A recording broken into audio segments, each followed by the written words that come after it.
اور حضرت سیدنا امام حسن رضی اللہ تعالی عنہ کے جو شہزادے ہیں حسن مثنی جن کا نام حسن ہے، وہ امام حسن مجتبیٰ کے بیٹے ہیں، ہمیں تعارف نہیں ہے ان کا۔ میں آپ کو واضح کہہ دیتا ہوں کہ آج اس دنیا میں اور عرب کی دنیا میں حضور غوث اعظم کا کتنا فیضان ہے۔ ہمارے اس بر صغیر میں پاک و ہند میں حضرت داتا علی اجویری رضی اللہ تعالیٰ عنہ کا کتنا فیضان ہے۔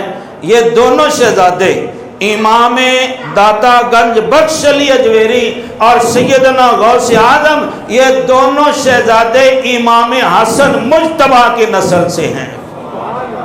یہ فیضان امام حسن کا ہے، امام حسن مجتبیٰ کا ہے جی۔ امام حسن کے یہ بیٹے حسن مثنی ہیں، ان کے بیٹے ہیں عبداللہ محض، ان کا نام ہے عبداللہ، نام ہے محض ان کا لقب ہے۔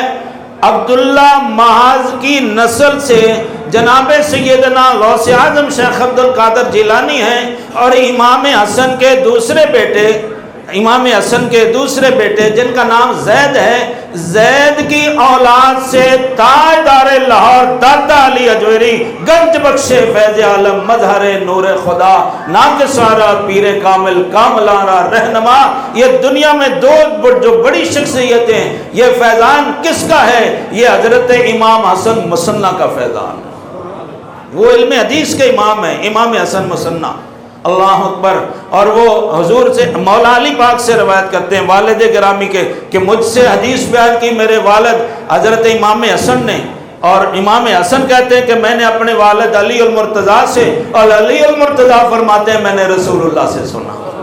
تو یہ دونوں شہزادے امام زین العابدین اور امام حسن مجتبیٰ، یہ دونوں مشترکہ ہیں، علم حدیث کے امام ہیں اور علم فقہ کے امام ہیں، اللہ اکبر۔ اور جتنے علوم ہیں ان کے مذہبی علوم ہیں، انبیاء کے علوم ہیں، جو میرے آقا علیہ السلام کے سینہ علم نشرہ میں علوم کے سمندر تھے، جو مولا علی اور امام حسن حسین اور سیدہ خاتون جنت کے سینے میں مصطفیٰ نے انڈیلے، وہ پھر آگے انہی دونوں شہزادوں امام حسن مثنی اور حضرت زین العابدین کے ذریعے سے یہ چلے ہیں جی، اللہ اکبر اللہ اکبر۔ اور ایک مرتبہ وزیر اعلیٰ جو مدینہ شریف کا، اس کو مرکزی حکومت کی طرف سے خط آیا کہ حسن مثنی کو پکڑو اور مدینے کے بڑے چوک میں کھڑا کر کے 100 کوڑے مارو اس کو۔ یہ اہل بیت پر کربلا کے بعد یہ جو خاندان ہے نا، انہوں نے بڑے ظلم کیے ہیں، بڑے کو شہید بھی کیا ہے، تفصیل کا وقت نہیں ہے۔ تو امام حسن مثنی کے لیے مرکزی حکومت سے تحریری آرڈر آیا وزیر اعلیٰ مدینہ کو کہ مدینہ کے بڑے چوک میں ان کو لٹا کر 100 کوڑے مارے جائیں۔ امام زین العابدین کو خبر مل گئی، تو امام زین العابدین نے اپنے بھائی حضرت حسن مثنی کو بلایا اور فرمایا میرے بھائی جان یہ چند کلمے ہیں، آپ یہ پڑھ لیں، انشاءاللہ یہ آپ کا کچھ بھی نہیں بگاڑ سکتے۔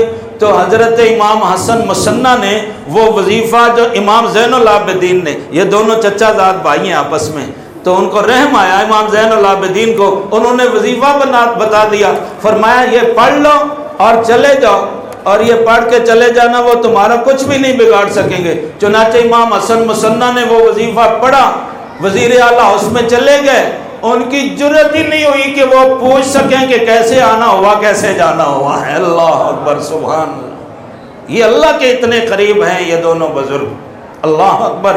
اور آخر میں ان دونوں کا ایک مشترکہ آپ کو علم کی ایک جھلک دکھاتا ہوں اور ان کا عقیدہ۔ یہ کچھ لوگوں کا خیال تھا کہ حضرت علی رضی اللہ تعالیٰ عنہ بادلوں میں چھپ گئے ہیں اور وہ فلاں وقت میں ظاہر ہوں گے، تو حضرت امام زین العابدین سے ایک بندے نے کہا جی حضرت مولا علی کب آ رہے ہیں؟ انہوں نے فرمایا قیامت والے دن قبر سے اٹھیں گے، اللہ۔ اس کا خیال یہ تھا کہ وہ بادلوں میں ہیں اور وہ وہاں چھپے ہوئے ہیں، حضرت علی آنے والے ہیں، تو فرمایا تجھے شرم نہیں آتی؟ اللہ کے سارے رسول قبروں میں چلے گئے، وہ قیامت کے دن آئیں گے تو میرے والد علی ان سے پہلے پھر دنیا میں آ جائیں گے۔ فرمایا اس نے پوچھا کب آ رہے ہیں؟ فرمایا قیامت والے دن آ رہے ہیں، سبحان اللہ۔ اس کا رد کر دیا وہ سرافزی کا۔ اور یہاں ایک مشترکہ بات ہے جو میں آپ کو بتانے لگا ہوں، مختلف اوقات کی ہے، واقعات مختلف ہیں لیکن بات ایک ہے۔ امام زین العابدین کے پاس کچھ بندے آئے اور دیکھو جی خلافت تو علی کا حق تھا، پہلے 3 خلفاء نے بڑا ظلم کیا، یہ بات کہی اور پھر شروع ہو گیا تینوں خلفاء جناب سیدنا صدیق و فاروق و عثمان غنی کے خلاف بکواس شروع کر دی۔ تو امام زین العابدین نے 2-3 جملے سنے، فرمایا ٹھہر جا یار، چپ کر، مجھے یہ بتا کیا تو ان مہاجرین میں سے ہے جو اپنا سب کچھ اسلام کے لیے چھوڑ کر میرے نانا جان کے ساتھ مکہ سے ہجرت کر کے مدینہ میں آئے تھے؟ کیا تم لوگ ان میں ہو؟ نہیں جی نہیں، ہم ان میں نہیں ہیں۔ اچھا، فرمایا تم ان میں نہیں ہو تو کیا تم ان لوگوں میں ہو جو مدینہ کے انصار تھے جنہوں نے مکہ سے آنے والے مہاجرین کو گلے لگایا اور اپنی حویلیوں میں اور گھروں میں اور باغوں میں انہیں حصہ دار بنایا اور ان کو آباد کیا؟ تم انصار میں سے ہو؟ کہنے لگے نہیں نہیں، ہم انصار میں نہیں سی، ہم تو مصر سے آئے ہیں۔ آپ نے فرمایا اچھا، نہ تم مہاجرین میں ہو نہ تم انصار میں ہو، اور میں گواہی دیتا ہوں کہ تم انصار اور مہاجرین سے محبت کرنے والے بھی نہیں ہو، تو تم میرے سامنے بیٹھ کر میرے نانا جان کے صحابہ کے بارے میں بھونک رہے ہو، بکواس کرتے ہو۔ انی، فرمایا اٹھ جاؤ، اخرجوا من مجلسی، فرمایا نکل جاؤ میری محفل سے، اب جب تک میں زندہ ہوں یا جب تک تم زندہ ہو دوبارہ کبھی نہ مجھ سے مصافحہ کرنا، نہ مجھ سے کوئی سلام پیغام بھیجنا، نہ میرا تمہارا کوئی تعلق ہے۔ تم دشمن ہو میرے نبی کے، کیونکہ ان تینوں کو خلیفہ بنانے والے میرے نبی کے خاندان ہیں۔ تم دشمن ہو میرے بابا علی کے، کیونکہ میرے بابا علی نے ان تینوں خلیفوں کے ہاتھ پر بیعت کی تھی۔ مصطفیٰ نے فرمایا حق علی کے ساتھ ہے، علی حق کے ساتھ ہے۔ علی نے تینوں کی بیعت کی، وہ بھی حق تھے، علی بھی حق ہے۔ تم نکل جاؤ، قیامت تک دوبارہ میرے قریب بھی نہ آنا۔ سبحان اللہ۔ فرمایا اٹھ جاؤ، میری مجلس سے نکل جاؤ، میرے سامنے بیٹھ کر میرے آقا کے خلفاء کے بارے میں تم یہ بکواس کرتے ہو کہ جی علی کا حق تھا خلافت کا۔ تمہیں پتا ہے، ہمیں نہیں پتا خلافت کس کا حق تھا، نکال دیا ان کو۔ یہی اسی طرح کا واقعہ امام حسن مصنع کا ہے۔ ان کے سامنے ایک بندہ بیٹھ گیا، وہی حدیث پڑھی غدیر خم، وہ جی دیکھیں نا جی غدیر قوم پر حضور نے فرمایا تھا من کن تو علی مولا ہو فعلی مولا، جس کا میں مولا اس کا علی مولا. فرمایا ہاں فرمایا تھا. امام حسن مصنع کی بات کر رہا ہوں, امام حسن مجتبیٰ کے لخت جگر کی بات کر رہا ہوں. امام حسن مصنع نے فرمایا ہاں فرمایا تھا من کن تو مولا فعلی مولا. دیکھیں نا جی پھر خلافت تو پہلی 3 خلافتیں ٹھیک نہیں تھیں, پھر خلافت تو علی کی تھی.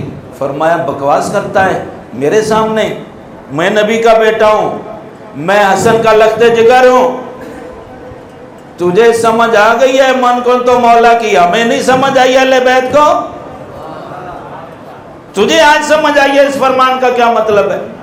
اگر من کن تو مولا فعلی مولا سے خلافت مراد ہوتی تو جیسے باقی سارے معاملات صریح لفظوں میں مصطفیٰ نے بیان کر دیے, اسی طرح حضور یہ بھی فرما دیتے کہ بھائی مولا سے مراد خلافت ہے, میرے بعد خلیفہ علی ہوگا, میں تمہیں پابند کرتا ہوں. پہلی بات یہ. دوسری بات فرمایا کہ اگر اس سے مراد نبی کی یہ تھا کہ میرے بعد خلیفہ علی ہے تو پھر علی نے تو بڑا ظلم کر دیا ہم پر. امام حسن مصنع فرما رہے ہیں, توجہ فرماؤ.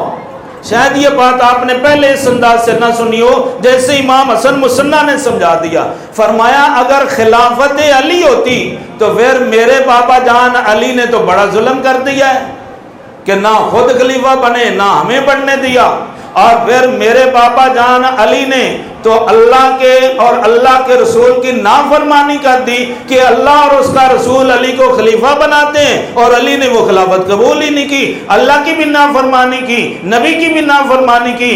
یہ باتیں ہمیں سمجھ آ گئی ہیں, تجھے یہ ان باتوں کی سمجھ نہیں آتی. اگر علی خلیفہ تھے اور علی نے خلافت نہیں لی تو ان تینوں پر اعتراض نہیں بنتا, اعتراض تو میرے بابا علی پر بنتا ہے, انہوں نے اللہ اور اللہ کے رسول کی نافرمانی کی. نکل جاؤ میری مجلس سے, آج کے بعد خلافت کی بات نہ کرنا, یہ ہمارے گھر کا مسئلہ ہے, تمہارے گھر کا مسئلہ نہیں ہے. اللہ اکبر. حضرت سیدنا امام حسن مصنع ہیں, جب ان کا وصال ہوا تو ان کی بیوی کون ہے؟ حسن مسنہ کی اہلیہ کون ہے؟ امام حسین کی بیٹی سیدہ طیبہ فاطمہ، امام حسین کی بیٹی، یہ بیوی ہے امام حسن کے بیٹے حسن مسنہ کی۔ سمجھ آ گئی ہے؟ کربلا میں ان کی عمر تقریباً 12 یا 13 سال تھی حضرت فاطمہ کی، یہ کربلا میں امام حسین کے ساتھ تھی۔ حضرت سکینہ جن کی عمر 14 سال تھی وہ بھی کربلا میں موجود تھی، ٹھیک ہے؟ یہ حضرت فاطمہ بھی بعد میں ان کا نکاح حضرت حسن مسنہ سے ہوا۔ بخاری شریف جلد نمبر 1 صفحہ 177 میں یہ ہے کہ جب ان کا وصال مدینہ پاک میں ہوا، یہ اتنے محبوب تھے خاندان میں، 1 سال تک حضرت فاطمہ نے خیمہ لگائے رکھا ان کے غم میں ان کی قبر پر، اور اس کے بعد پھر وہ فوت ہو گئی ان کے غم میں، کوئی اور نکاح نہیں کیا عدت کے بعد۔ کہتی تھی کہ میں اب امام حسن کے بعد کسی اور کو سسر نہیں بنا سکتی ہوں۔ اللہ، یہ ان کی محبتیں ہیں آپس میں خاندان اہل بیت نبوت کی۔